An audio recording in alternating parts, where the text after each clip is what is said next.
Good morning ka rin. Ano ba naman? Good morning mga kamaster. Kumusta kayo dyan? Lalo na yung mga OFW na mga kababayan natin working abroad. Kumusta po kayo dyan?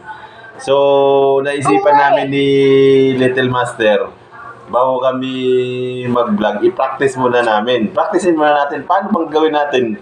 Ano bang gawin natin? Kunwari, pinapagalitan mo ako tapos nagsusulat. nagsusulat ka, tapos papagalitan kita. Halimbawa, paano natin umpisahan yun? Halimbawa, nagsusulat ka, nadatnang kita, parang ganon. Tapos papagalitan kita. Bakit kita pagalitan? Dahil?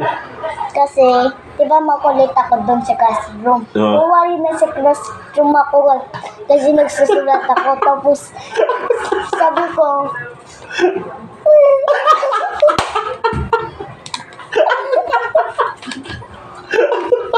Yan ang gagawin natin. Siguraduhin mo, ayusin mo yung vlog natin, ha?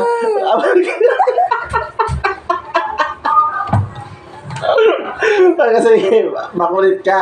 Makulit ka, tapos ngayon, pagalitan kita kung paano ngayon? Halimbawa, pag madatnang kitang nagsusulat. oo, tapos pinapagalitan mo ko tapos kumagano. Kunwari, iyak ka. Ilabas mo yung yung bungal mo, Ilabas mo pag umiyak.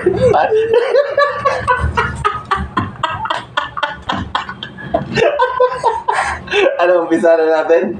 Kunwari, pagdating ko, magagalit ka. Magagalit ako. Tapos, Pagdating mo, di ba nasa trabaho ka? halimbawa, example natin, sige, nagsusulat ka dyan.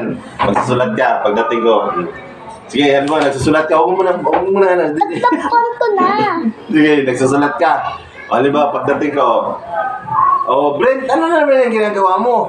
Ano ba naman yan? Ano yung ginagawa mo? Nagsusulat. Nagsusulat, puro ka rin nasulat na. Ano ba naman yan? Saan ba yan? Para saan ba yan? Wala pa.